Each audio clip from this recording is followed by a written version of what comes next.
And I said, I'd like to talk to you about something, and she said, come on over. And I went up to her house, and I explained what I wanted. And she said, well, the Verde Valley Military Service Park in Cottonwood is just being formed. This is where you should go with your proposal. So I wrote up a proposal. They quickly accepted it. Wonderful. The only stipulation was that we had to pay for the sculpture. It was not going out of the military park account, which is fine. We had to find the sculptor and get started. And so we were so lucky to find Neil and Jim to help us. So that's how the dream started, and here it is. And it's already in clay form. So it's just unbelievable to me that in 2 years we've gone from nothing to this, which will be going over to the foundry after tomorrow night's event at the Elks Club, which you will see it in its clay form, and it'll be unveiled, and then it'll go over to the military park. Then to add to everything wonderful that's been happening, Warren Eckstein, who was a K-9 military handler in Vietnam, called me a couple of weeks ago and said, I've got a phone number for you, and I met this wonderful man, Monty, Hutson, who might be able to come to your event. I called Monty. He was more than thrilled to drive all the way from California with Patty to come to this event, and Saxon, of course. And I just couldn't believe it. You're really coming all the way for this? And he said, but this is what we believed in, and this is what we need to honor. So when Saxon and Monty got out of the car this afternoon at the hotel, and I saw that dog, I said, I don't really need to say a word. It's all looking at that dog, and that's what it's all about.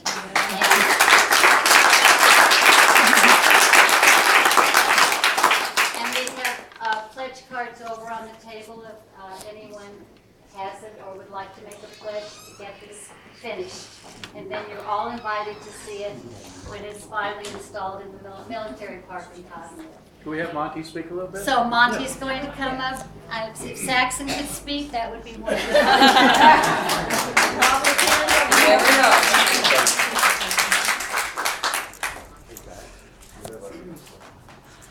go. Well, as we've got to meet a lot of you out there taking pictures. This is Saxon, and I'm Monty Hutson, and I'm the founder of my organization called For Veterans' Sake Foundation, where we specialize in PTSD treatment, but ours is a little bit different than many of the others that are out there. We're a little more in-depth and a little hard on the men and women sometimes, but sometimes a kick in the butt is what it takes to get them fired up and get the treatments going. Things like this, the War Dog Memorial, to us, that's everything. That's what we're about. It doesn't matter if it's a military dog or a dog that we provide to a soldier. What they're capable of doing, their effectiveness, is 10 times what a human can do. And the amazing thing is, no psychotropic drugs or anything else. So, you know, it's all good. So, but one of the questions is being a veteran myself, and there's many other veterans that are in here, Warren. One of the questions I always get is, especially from people I went to high school with or college with, and say, man, I wish, you know, you're doing such a great thing, and I wish I would have joined. I wish I would have served. And I said, you know what? In my time, Warren's time there was a draft. In my time, it was volunteer. I said, I chose to do that. But you can do your time now. You don't have to serve and put on fatigues. You can support a soldier. You can support a group, an organization like what Linda's doing with an amazing statue honoring the men and women. It doesn't take people to go and fight in combat. It's what America used to be, and we need to get back to that. It's supporting the men and women that make things happen. We can't make it happen if we don't have the support. So we value that. One of my best volunteers, my assistant, Patty, you guys don't mind. Give her She puts up with me, so that's worth that, you know, $10 million paycheck right there. But anyways, you know, dogs are amazing. Tapping into what their full potential is and what they can do. When we work with a veteran that was a handler in the military, there's a big difference between a handler and a trainer in military dogs. The handlers take over where the trainer left off, and they put the dog through the motions of what it's supposed to do. That bond is going to be there, that squad or that unit that dog is assigned to. Everything they do is judgmental on what that dog's reaction is. Saxon uncovered over 62 IEDs in his 18 months. 562 lives were saved that they can say due to him. He's one dog. Take that one dog, and he just did 18 months. There's some dogs doing a lot longer than that. Take how many lives have been saved. Now times that by the lives that are being affected with PTSD that these dogs are making a difference on. So this is how big it gets. It grows. It's not just one organization or one this or one that. It's how everybody comes together in communities and makes things like this happen. This War Dog Memorial is such a beautiful thing. You're doing such a great thing, and we will always be behind and support things like this across the country.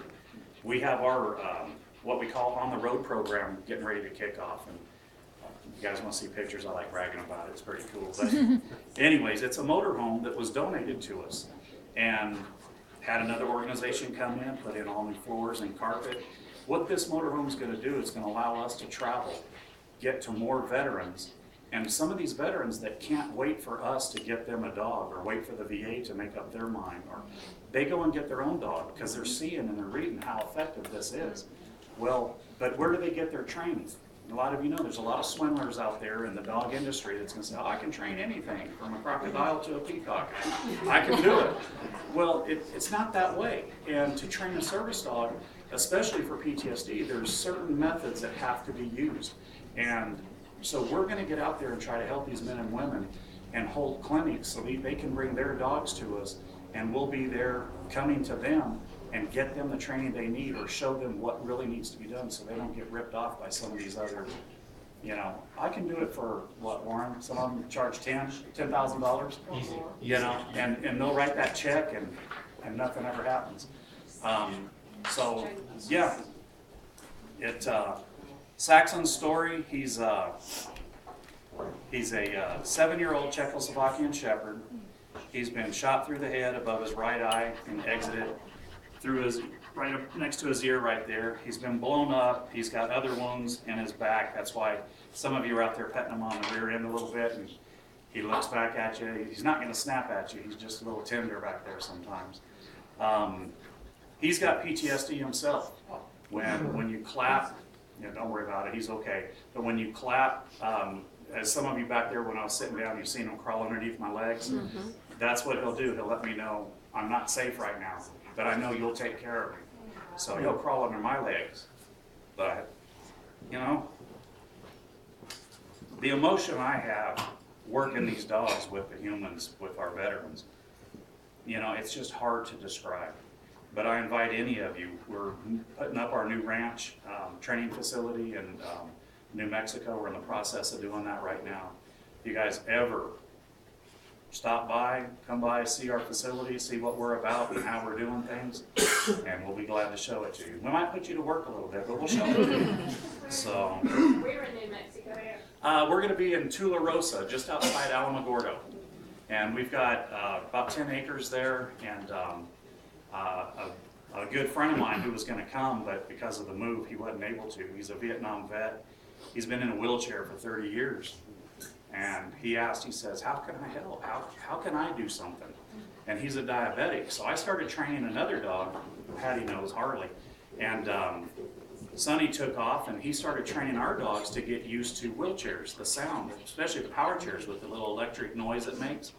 And his sugar level dropped below 40, and he passed out. And Harley got him back to the front door of the office. He doesn't remember how he got there, but he got back. So Sonny now, he sees the effectiveness of what we do and how it's done, and he's donating his ranch to what we're doing to help out so we can get this done on a larger scale and get out of California. So that's all. But anyways, I don't want to take all the time here. We're just thrilled to be here. We support what Linda's doing, and and all of you guys getting together and making this happen. This is what needs to happen across the country. And, you know, these dogs, we're trying like anything to work with more legislators on keeping the dogs with the vets as they come back. Now, if the dog, you know, if the dog's young enough and the vet processes back to the States, the dog has to do its duty. But somebody else picks up and steps in.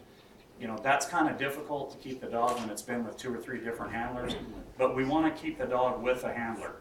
Regardless which one of them it is, we want to force that hand and make that happen where these dogs don't go to the company K-9. Warren's real familiar with them like me, where they've been caught selling these brilliant dogs to drug cartels in Mexico and everywhere else for $50,000 to $150,000, where they should have been going to the veterans that they served with. Hey, Monty, So, can you share with the people what happened in Vietnam, which is really sad?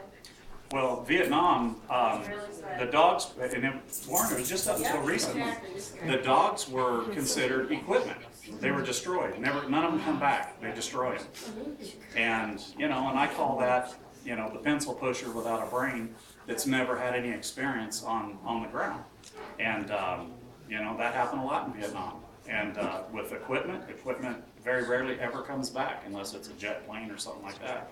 Tanks, equipment, it all dumps in the ocean or gets blown up and incinerated. Monty, thank you, because it's about education and about showing the world of these beautiful beasts. And you're doing a job to educate the rest of the world, so thank you. She was calling me a beast, not you.